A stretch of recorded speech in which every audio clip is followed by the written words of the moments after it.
I'm an anthropologist. I'm not a tribal member, but I've been with the tribe since 2001, and I started working with them since 2003, working in that capacity since 2003.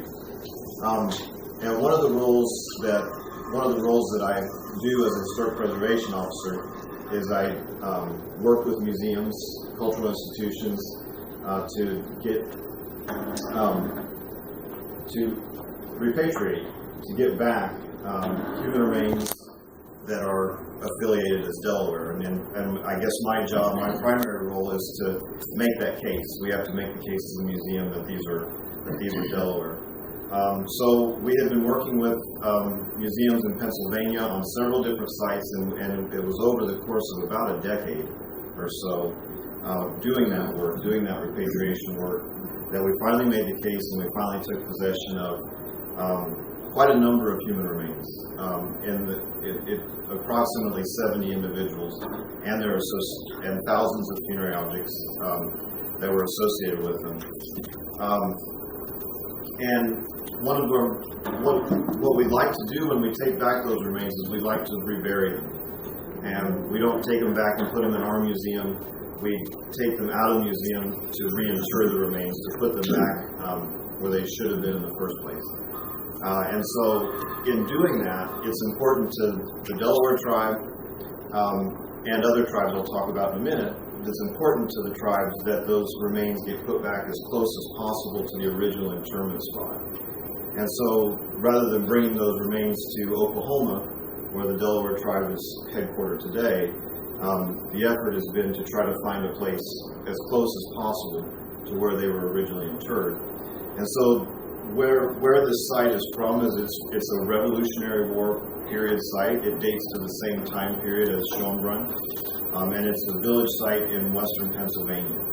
And when I say village site, it was a cemetery in western Pennsylvania that was excavated in the 60s, and it had been housed at different museums in Pennsylvania. And my work was to put that collection together and make the case that this was associated with the Delaware Cemetery. So we were trying. You can imagine the difficulty in being headquartered in Oklahoma and trying to find an interment spot in western Pennsylvania. And it was just kind of luck that Ohio hosted a conference of tribal nations a couple years ago, and at that conference this idea came up, where we approached the state of Ohio, and we've been working on that ever since, and the idea of using Schoenbrunn just seemed to be a natural fit. There's an existing cemetery here, and I just want to say what a pleasure it is to be able to come and visit this historic site. This isn't the first time that I've been here, but it's always wonderful. It's a wonderful experience to be here. You all have done a fantastic job of protecting and preserving and maintaining and keeping the site up. I know in doing this in the past, when we do the reburial here coming up, that when the tribes come here, I think they're going to appreciate it just as much as I do. So I'm really looking forward to that experience. But we approached the state of Ohio, and we've been working on that ever since to have that reburial here. In the process, we brought in, there's 2 other affiliated Delaware tribes. I represent the Delaware tribe. There's also the Delaware Nation. Representatives from the Delaware Nation will be here as well. And representatives from the Stockbridge-Muncie in Wisconsin will be here.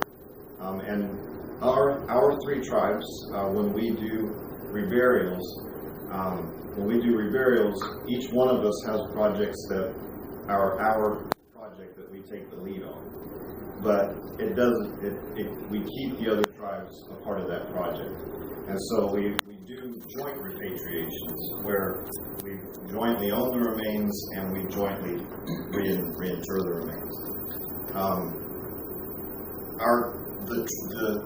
As many of you probably are aware, the connection with all of those groups is that there's an ancestral connection to Schoenbrunn, just like people whose families stayed behind, and just like people who moved to Canada.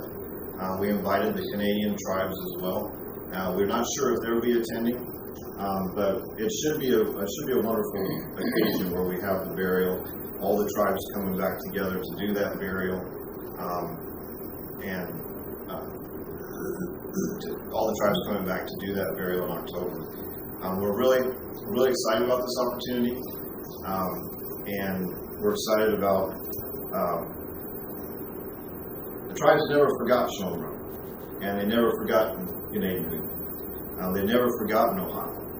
This is always something that's in the memories and the oral histories of tribal members. The genealogies take them back to the state of Ohio, and so there's always a connection with the state of Ohio. If you can imagine, think about it this way.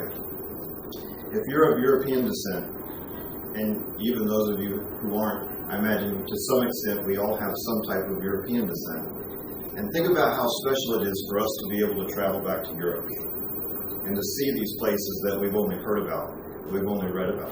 And for many tribal members, that's exactly what this experience is like. There's an ancestral connection to Ohio. There's an ancestral connection that they've read about, their parents and grandparents have told them about, but they've never been here. And so it's a really special treat for them to be here and to have that kind of experience. So I just wanted to take the opportunity today to talk with you about any questions you might have about the burial process, about the collection, the remains that are going to be reinterred. I guess I should also add that in the process of doing this work, we discovered, along with the Ohio History Connection, that there were also individual burials that were from Ohio sites. And so a few of those individuals will be included from period Ohio sites, and a few of those individuals will be included as well. So it'll be kind of a reinterment that includes sites that come from the same general time period and the same general area. So yeah, if you have any questions, sure. I'm sorry. Sure. How many individuals and is it going to be like separate burials or one? It'll be, it's 82 individuals, and the vast majority come from the cemetery in western Pennsylvania, but a few do come from cemeteries here in Tuscaloosa. How much of the individuals do you have? How many pieces? It ranges from complete individuals. The soils, after a couple hundred years, the soils in this part of the country eventually erode human remains, and so in some cases we have the complete sets of remains, and in some cases they're very fragmentary. In other cases, the individuals were left in place and the objects were removed. So in some cases it's just objects.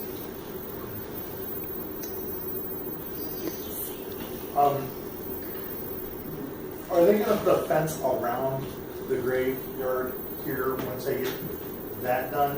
And another thing, can you give us the name of the site that was in Pennsylvania? I'm just interested if there's a village name associated with it. Kuskuski's village. Okay. And then what can we do as volunteers to help honor these people? I know personally, but and do you want us to show up in regalia during this to honor these people?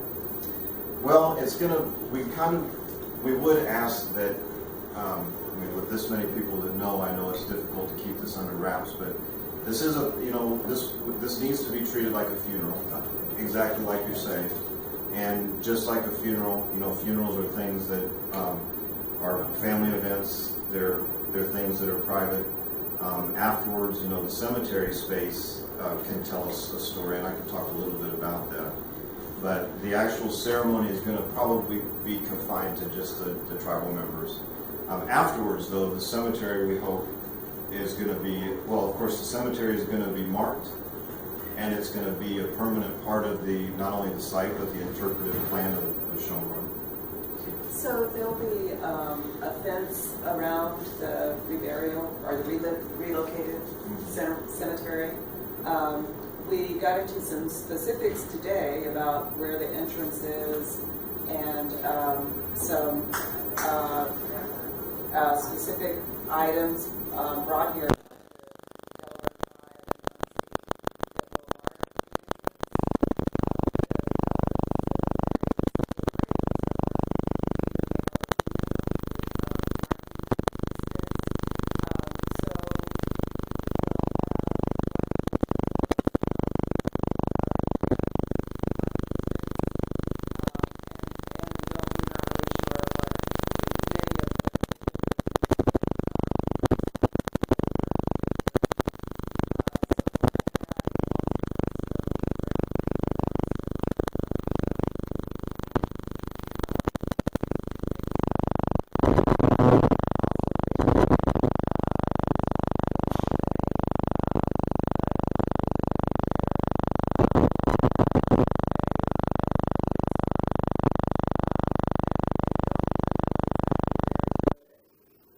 It might be something.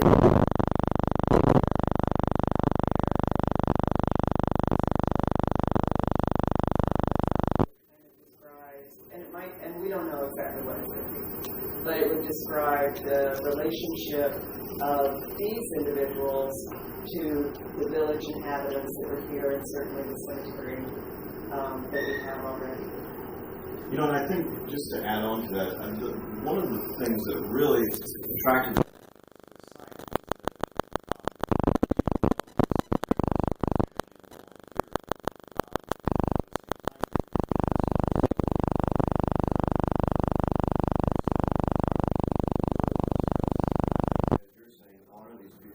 way to honor them, of course, is to talk about this not necessarily as a reburial, but as a cemetery. And really make the existing cemetery, which to this date people have continued to respect, other than obviously in the 20s, but continue to respect. You know, visitors don't come and poke around the cemetery because of the way I imagine that you all approach it. And if we can take that same approach to this reinterment, I think that's really important.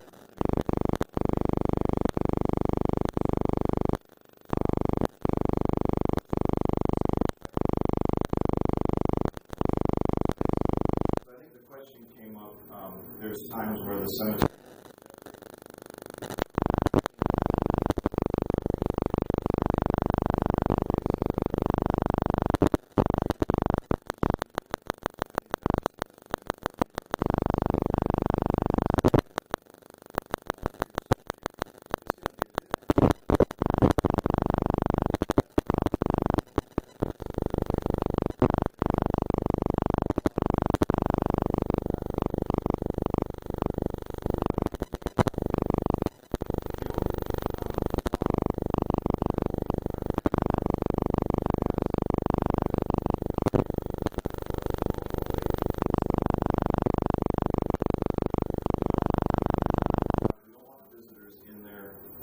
when there's the potential to disturb the graves. And so once, you know, maybe in a couple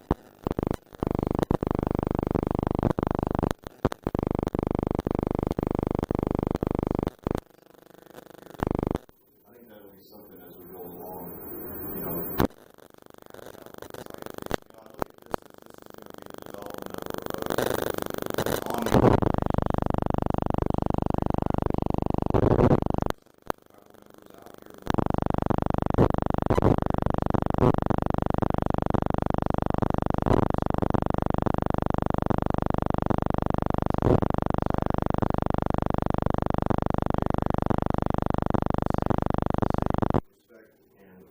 upkeep and so forth that's already